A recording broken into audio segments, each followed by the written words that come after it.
featured the Brighton Walk of Fame. Over 100 famous people from the area have been inducted into the brand new Walk of Fame, which is modelled on the Hollywood Walk of Fame. With us at the party tonight, there's Lynham, Adam Faith, Leo Sayer, who you can hear in the background behind me playing live, Chris Eubank, Sally Gunnell, Mark Little. Yes, I know he's Australian, but he's lived here for 10 years, so he counts too. Mick Berry's in there, Des Lynham's in there. You can see Roger Daltrey over my shoulder. They all come from the Brighton area, and they're all part of the Brighton Walk of Fame. I think it's a wonderful night for Brighton, and I'm so thrilled for David Courtney, the guy who with me wrote all of my early songs, and the guy who discovered me, actually. I mean, common knowledge is that everybody thinks that Adam Faith discovered me, but it was David Courtney, and this is David's project. So he's dreamed about this.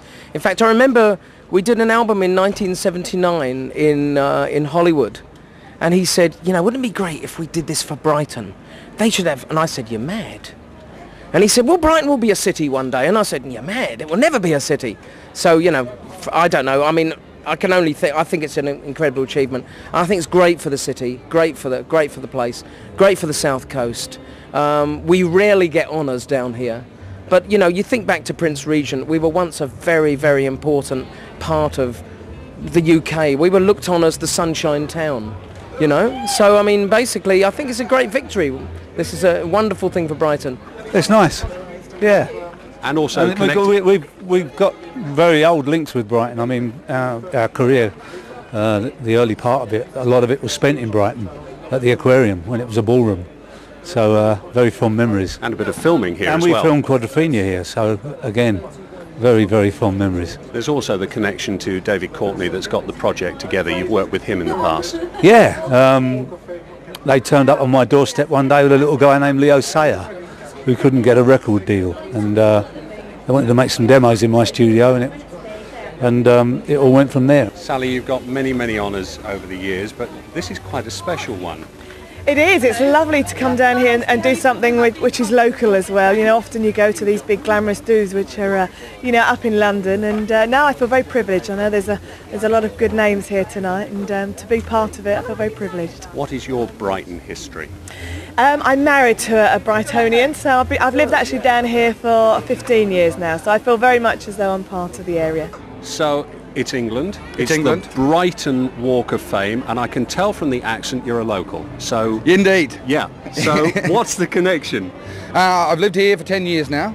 This is my adopted town, city now, Brighton Hove City, and I don't know, it just popped up because it's a people's vote. So I was just picked out of the hat by the folk to be on this Walk of Fame. It's a long way from Joe Mangle, isn't it? It's a really long way. Although he's always there to, you know, always a constant reminder.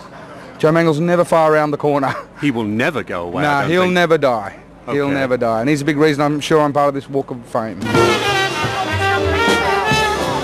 It must be quite nice to get an honour like this, but not one in London.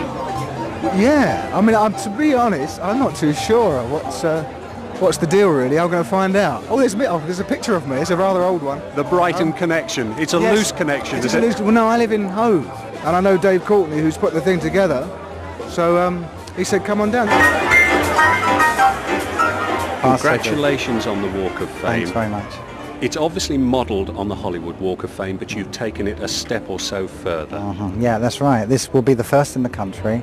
The big difference between this and Hollywood is that other than we give people 4 stars and they only give them 1, but the real difference is that Hollywood really concentrates on people in the entertainment world, and this will be the first Walk of Fame, I think, anywhere in the world that covers people, especially in Brighton, across the creative and historic spectrum, from Rudyard Kipling, Terence Rattigan, through to ABBA, The Who, Sally Gunnell, Chris Eubank, total spectrum of people from all walks of life, all famous people associated with the town or the city of Brighton and Hove.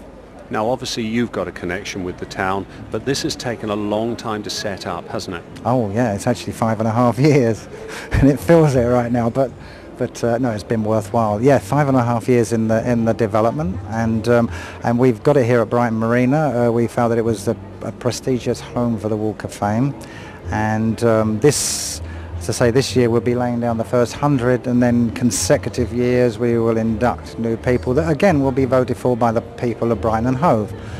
The next move on from here is that we're looking into London now to create the West End Walk of Fame, and Then we're looking into Blackpool to do the Entertainers and Comedians Walk of Fame. And then national ones for Scotland, Ireland, Wales, for the sons and daughters of those countries.